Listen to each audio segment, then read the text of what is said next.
Call your sponsor. Call you sponsor. Call you sponsor. Call your sponsor. Call you.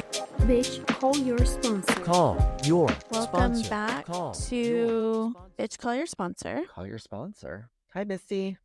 Hello, Sam. How are you? Oh, really grateful. Oh, good. All right, let's do our primary purpose. Is for Misty and Sam To grow to grow their friendship and and maybe help others. Excellent. Okay, so I have decided today's topic is boundaries. Ooh. And boundaries, I have heard, are for you and not for other people. Tell me. The boundaries are set, right? The boundaries I set are for me and not for other people. So if I say that I go to bed at 10 p.m. and somebody calls me at 10:15 p.m., it's not up to them to not call me. It's up to me to not answer the phone, Oh, right? yes. It's my boundary, not theirs. They get to behave however they want, and I get to be in charge of how I behave Okay, so and react. I just need to interrupt because I just think it needs to be resaid. So, like, what you started this conversation with, because I don't think, maybe you've said this to me before, but I am really hearing it today. So you said, I don't know if I've said it. I'm just getting it myself. okay, So. because I am like literally mind blown. It's like, I don't know, it was like the Yeah. first minute, and I'm like, okay, so can you just repeat it again? And then I think that's just gonna be my mantra for the rest of the day. Boundaries are for me, not for other people. They're my boundaries that I keep, and they are not up for negotiation, and other people don't have to respect them. They get to do whatever they want. When I walked in the rooms and got maybe 4 months under my belt, I felt like I now had this rose petal path that I was supposed to walk in the light and grace of God, doing the 12 steps, and everybody was off to the side. And I had, if they crossed over the rose petal path, off with their heads, right? Like, I am now supposed to live this life of total comfortability and praise. And if you come in with anything else, you're not respecting my boundaries. That's what I thought it was. I identify it. And now what I'm learning, I'll tell you what happened to me yesterday. Oh, a couple of things. One is a girlfriend just today told me about a book called Drama Free, and it's about boundary setting. Okay. And it made total sense after I tell you this story why drama free and boundary setting would go so well together. So I went to a meeting yesterday, and it's a very popular women's meeting. And I like to sit directly across from where the speaker is speaking on the front row. But all those chairs were taken. So I took one of the chairs on the side, but it was like the last chair where you could still see the speaker because it goes around in like a whole, not a U, but like a C. Okay. Right. So there's certain chairs where you're like, right, you're parallel with the speaker. And I didn't want one of those. This was the last seat in the house where I could still see the speaker. And these two women walk over who I don't know very well, and that's important to the story. And they said, hey, we're just going to move a chair in here and move you over because, you know, we all want to sit together, and she's getting a chip. And I said, that's the seat that I picked so that I can see the speaker. And this is the seat I want to keep. And they both looked at me like I had 6 heads. And I had left my purse there, and I was pulling out my wallet so I go get a coffee. And as they try and arrange stuff and move stuff, one of the girls spilled an iced coffee all over the floor. And I walked around the iced coffee and went to go get my coffee. This was their problem to deal with. And I go get a coffee and I come back and my purse had moved, but it was closer. It was like a better way I could see the speaker, which was fine with me. And there was somebody's stuff next to my chair. And my sponsee walked in and was like, "Oh my God, I'm sitting next to you." I was like, "Oh, how cool." And these women, it turned out to be like 8 of them now. So they took the seat behind so they could all be together. And it all worked out. Mm. And I did not feel uncomfortable setting that boundary. Uh-huh. I let them feel uncomfortable. Mhm. And the reason I say me not knowing them very well is important because if I know you too well, if I'm attached to what you think about me, it's not as easy to do Yeah. what I did. Yes. And it was drama free because that woman got up there, took her chip. I saw her later and was like, "Congratulations." I wasn't upset with these women. I don't care if they were upset with me. It was drama free because I did not take my shirt off so they could wear one. Okay, I have a question. I just want to make sure I'm hearing this correctly. So Yeah. they had wanted to fill in add a seat to whatever row you had already were in, and you were there to basically get money out of your purse so you could get coffee. And in the midst of that, they'd spilled an iced coffee somewhere. You had basically defined your boundary where this was the seat that I've chosen, and this is where I'm going to sit, or whatever. Whatever you said was so eloquent. It was like that's like ninja skills for me, which I still. What did you say? It's legit ninja skills. Like 'cause I don't have those. I don't have that language. Regardless if I know the person or not. Right. I said I chose this seat for what? It's not even language. It just was my truth. Yeah.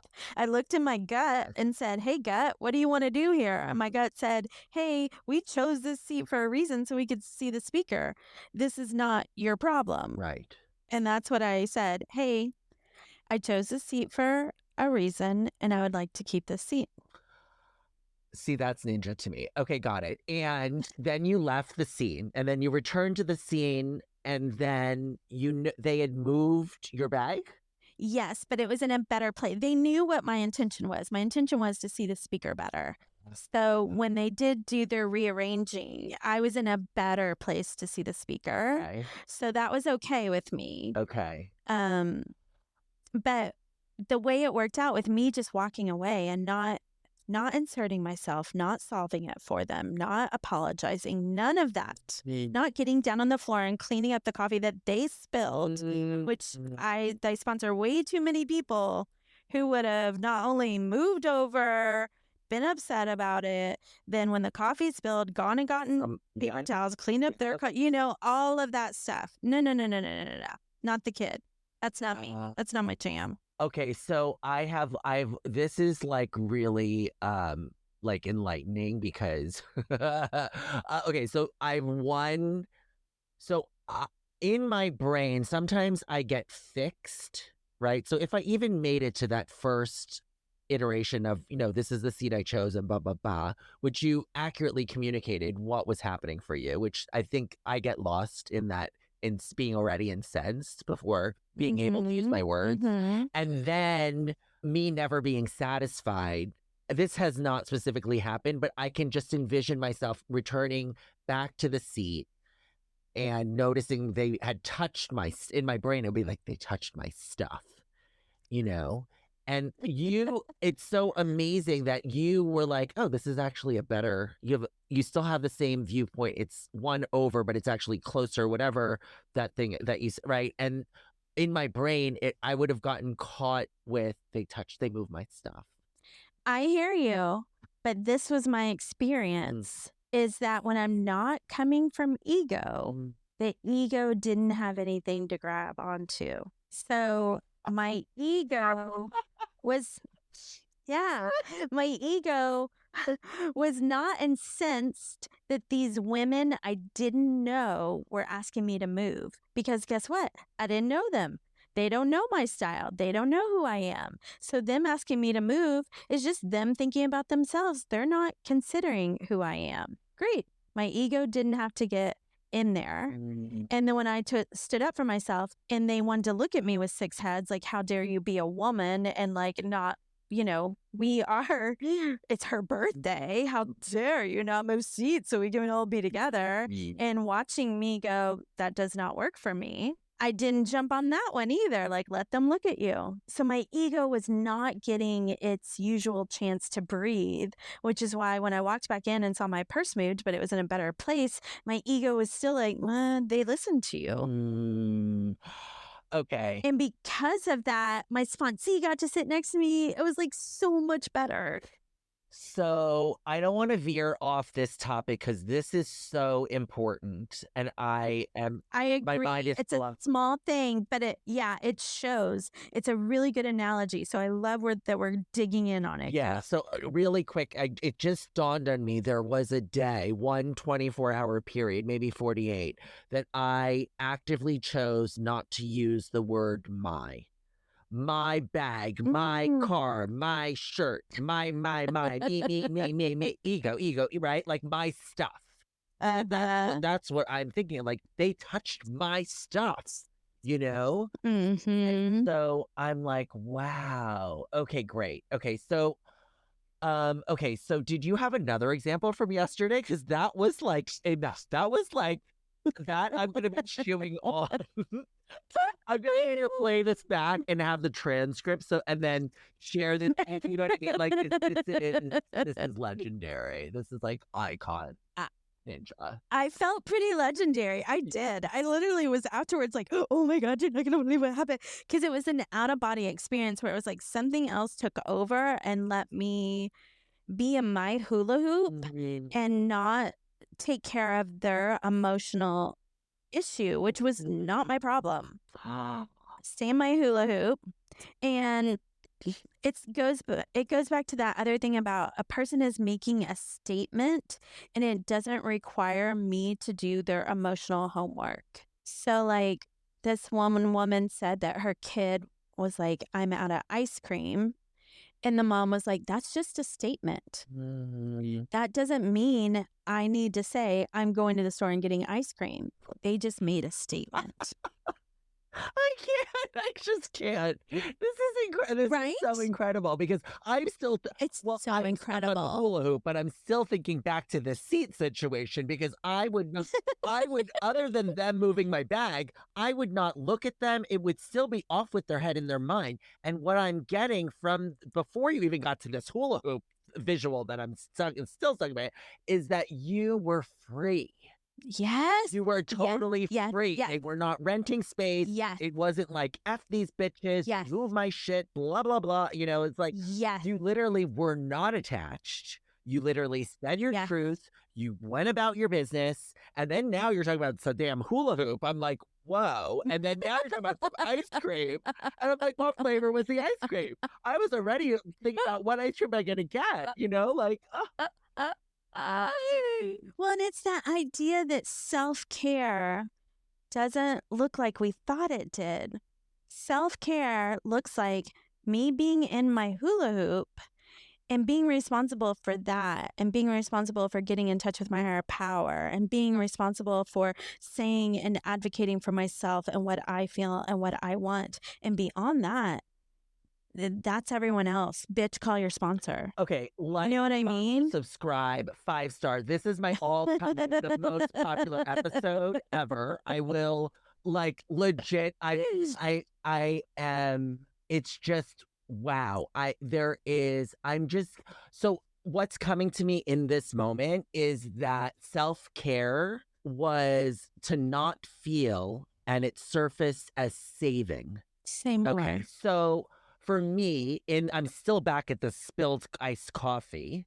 I love it. It's a great analogy. I would have never, never. I don't know. When you were talking, I'm just like, what? Wait, no, I don't think that those words have ever left my mouth. and I would have also gotten a mop, you know, and help. And she's taking out, or she's getting anything. Okay, that's okay, you know, and not saying my truth. For fear of, because I would have to feel something. Right. And so uncomfortable. So self-care looked like to me, or the pattern has been to not feel anything uncomfortable. God forbid they feel or think something other than they love me. Right. Right. So it's a cover Right. up, and it's surface Right. saving. There's no service. It's saving and fixing the situation. Similar to this ice cream situation. Like, I'm like, oh, they don't have to say anything. I'm saving them. Right. And I've convinced Right. myself, oh, what ice Right. cream do I want? Ice cream wasn't even in my brain. Right. And that's the thing, is that it goes back to my thing in the 12 and 12 where it talks about it's a sin to interfere with somebody else's spiritual growth. When I do their emotional homework, when I do it all for them, I'm not giving them the opportunity to feel uncomfortable and have their own experience with their own higher power. I'm not giving them the opportunity to have a moment to call their sponsor and go, this felt weird. What do I do? If I rush in and take care of the emotional baggage for everyone. Your sponsor. Call Call you your sponsor. sponsor. Call you Call sponsor. your Call you sponsor. sponsor. Bitch. Call you. Bitch, call your sponsor. Call your sponsor. Call your. New episode tomorrow. Send us an email, bcysponsor@gmail.com.